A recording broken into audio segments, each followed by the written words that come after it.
показваме, после наказваме. Тъй, гледай се. Почвам с задно.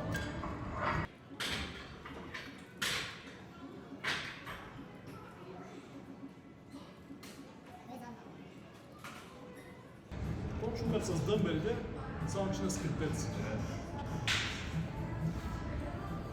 Техниките на Янко и 108 упражнения за задно рамо в най-близката ни пожарница при Издателство просвета. Когато искаш да си просветен и осветен.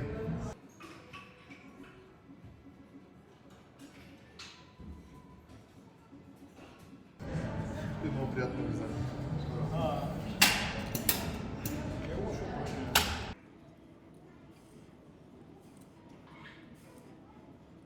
Днеска е последния ден от нашата трансформация, дами и господа, и Питах Явката как стана в фитнеса спец и той ми показа 300 упражнения на крепец.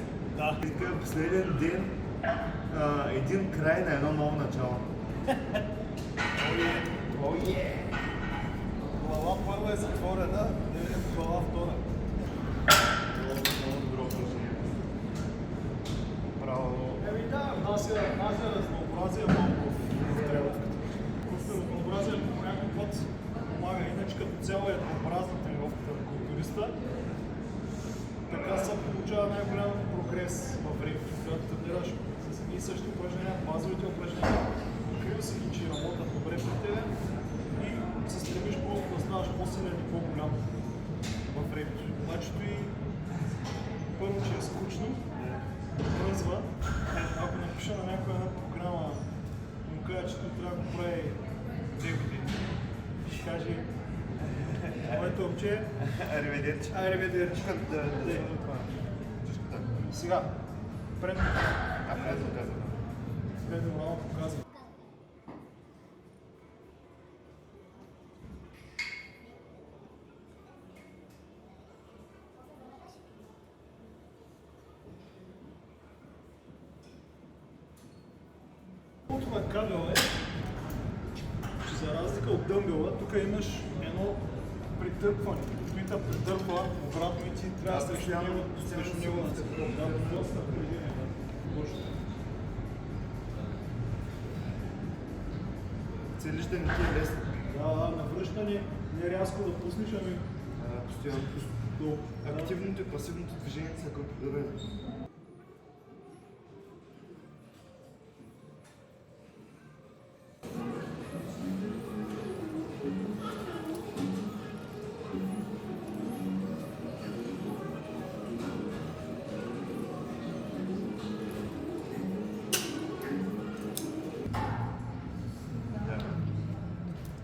Така че хора, времето върви наистина бързо, колкото си мислим, нали, че колкото си мислим, че като планка една минута е супер дълга, когато правиш планк. Обаче само при планка времето се струва наистина, че времето лети. Или като клякаш с 200. Да, и това човек наистина трябва през тези 6 седмици, те даже са още не са 6 седмици, 5 седмици и половина сме, обаче наистина се убедих, че човек наистина максимално трябва да се концентрира във времето си и да си максимално продуктивен. Било то, нали, дали ще тренираш, дали ще учиш нещо, какво ще правиш, просто не го измервайте във време, нали, примерно 1 час или си какво, защото за 1 час можеш да направиш много повече, отколкото за 5 часа. Било то работа или тренировки или каквото да е. И затова човек, ако вижда, примерно както е в моя случай, ако вижда, че дълго време нещата не се случват, прибягваш до план Б, явката, с големия... План Б, брат. Когато план А, нали, твоя план А, който си мислиш, нали, когато въртиш дълго време и нищо не се получава, а всъщност искаш да постигнеш. Концентрира се върху изпълнението. После ще ли обясниш. Да. Те после ще дойдат рекламите. Може ще прекъснеш. Спомняш си на BTV имаш Ще мине такива. После ще мине такива и всичко свърши. И аз съм те, ако не се изкаже и после всичко заминава коша.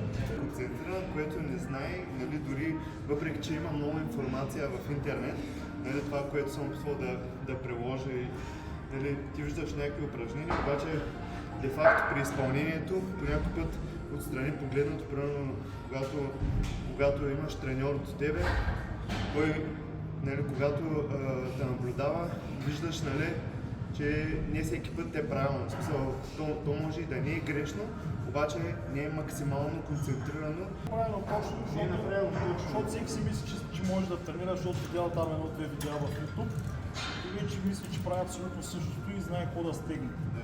Ама не е баш. Както, примерно, има много видеа за каквото и да е в YouTube, било то за готвене или за какво, винаги когато се докоснеш до професионалист, да разбираш тънкостите, ти пак го правиш, обаче стигаш по-бързо до желания ефект, защото хората, които, примерно, както него са го практикували над 20 години, в смисъл, той те облегчава с това да не си чупиш главата ти 20 години да допускаш тези грешки. Смила ти го и ти го дава в устата и ти казва, ето, папка. Не, ма вижда са компреса в мускулатурата, си били много по-стегната, много по-охлонна. Ще видим после да твърдиш тенис на вече. Интересно ми е. Човек може да изпълнява абсолютно всичките си задължения, когато има един структуриран режим, има си приготвени храненията, което казвам на всеки един клиент, че трябва предварително да си приготвя храненията, защото иначе не може да успее в ежедневието си, защото всеки е на работа, повечето имат семейства и просто се получава така, че трябва да си гъвкав. Като нямаш кутиите с храна при тебе, няма как да си спазиш плана, отиваш до пилата, отиваш до Lidl, отиваш до някъде, купуваш си буклуци, ядеш един фастфуд, защото си умрял от глад и там вече всичко е долу коша вече. Целият прогрес. Много важно да се следва един план и когато всичко е организирано, в един ден можеш толкова много задачи да смогнеш, да успееш. Много хора казват, аз нямам време. Тук първото оправдание, което имам най-вече. Значи винаги може да си наредиш така нещата, стига да го искаш обаче. Може да си ги наредиш така нещата и да вървиш като робот точно. Ако не е станало, значи не си го искал. Следващото упражнение питах.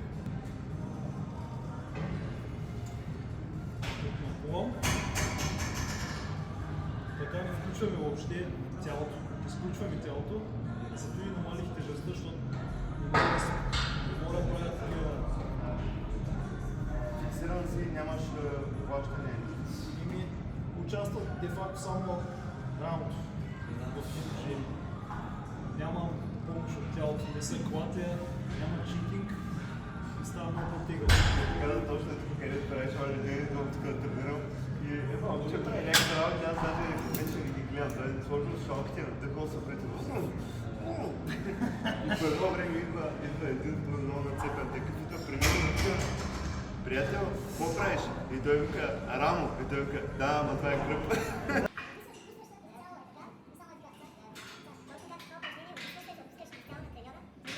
Действаш, той ти показва и нещата се случват. Просто за 5 седмици и половина направих нещо, дето примерно, ако бях самичък, не знам дали ще да го постигна или ако бях постигнал, нямаше да е дори за 3 месеца. Ти сам го каза тези 20 годишни знания. Скъсяват времето да постигнеш целта си. Защото иначе си губиш времето с опити, експерименти, дето половината от тях или по-голямата част няма да вършат никога. Мога да кажа, нали, това е много ясно, че няма розвър. Само, че когато правиш, Не говориш. не говориш.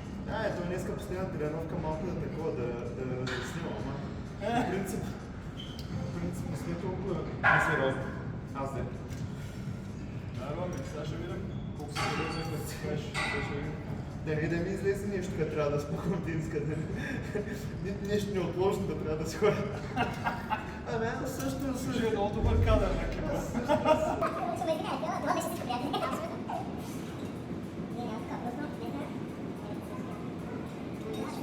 Между другото, сега вчера оня ден си говорих с един приятел, той вика, добре, казали сте се на четвъртъка, сега като свърши, какво ще се яде?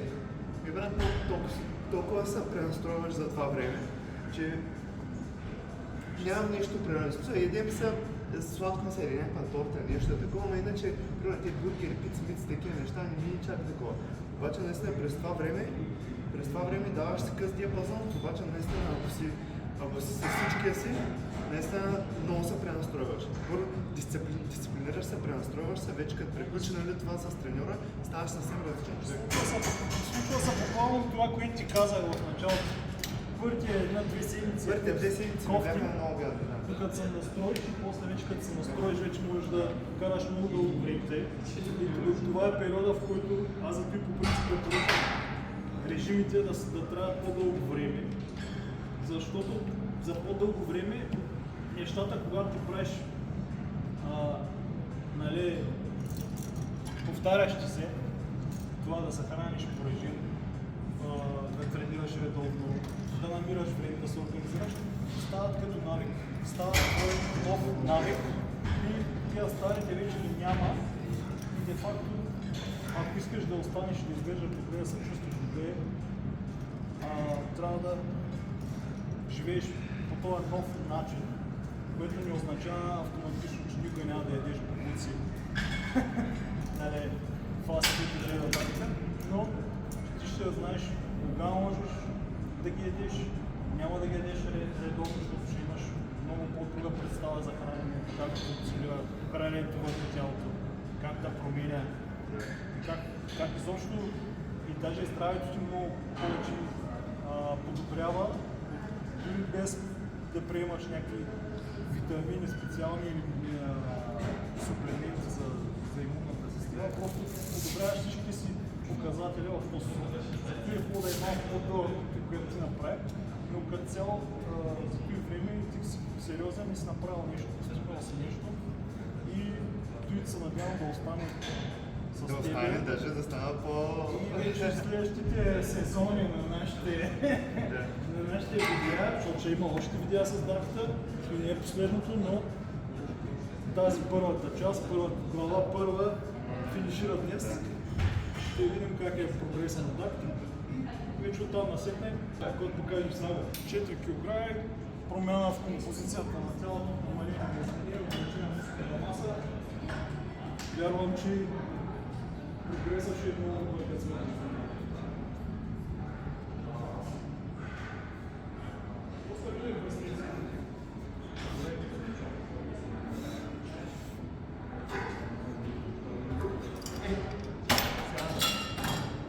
Надолу. Малко повече спрей.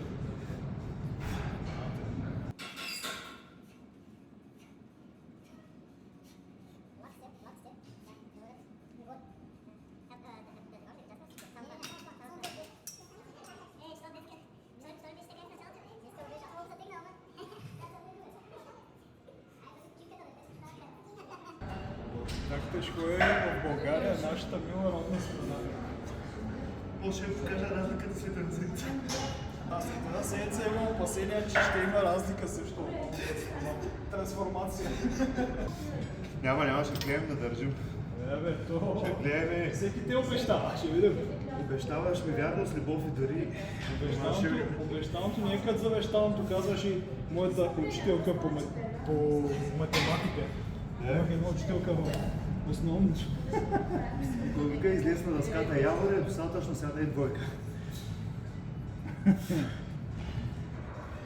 Казваш и обещаното не е като завещаното. Защото нали те обещават, че за следващия път, дали тя сега ако ни пише двойка, следващия път обаче да се научи. И тя обещаваш ли обещавам. И после на следващия път идва пак не знае. И тя вика, май обещаното, вика не е като завещаното. Направи.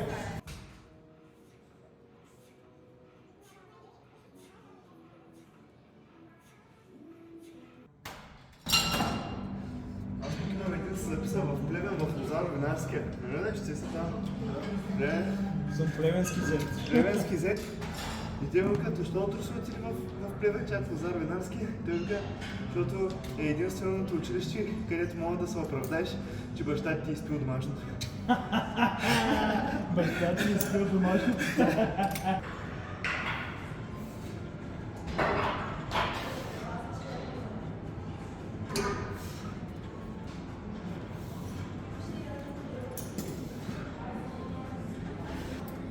Сега там отиваме.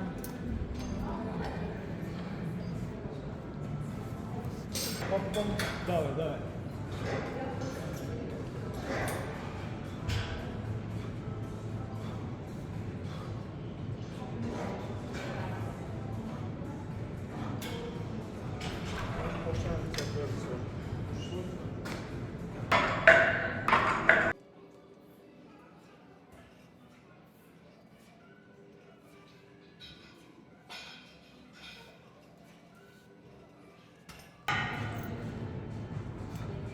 Ще го направим още два пъти и после приключваме.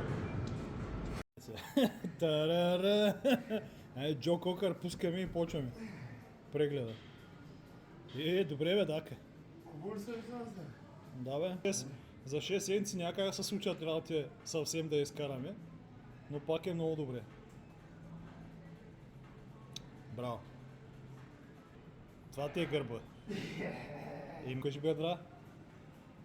Я, изпъни така хубаво. Изпъни и стегни. Така. Добре. Добре. Бист. Аз не съм очаквал нещо много повече, защото няма как да се случи за толкова кратък период. Кажи брат, че нищо не очакваш цяло. Нека всяка цяло, нормално е малко да се съмнявам. Защото като чуя 6 седмици, направо връщам очите, брат. Баща да се съмнявам, твира, какво става за тебе, брат. Да, това спай, да. Добре, брат. Ай, гаси.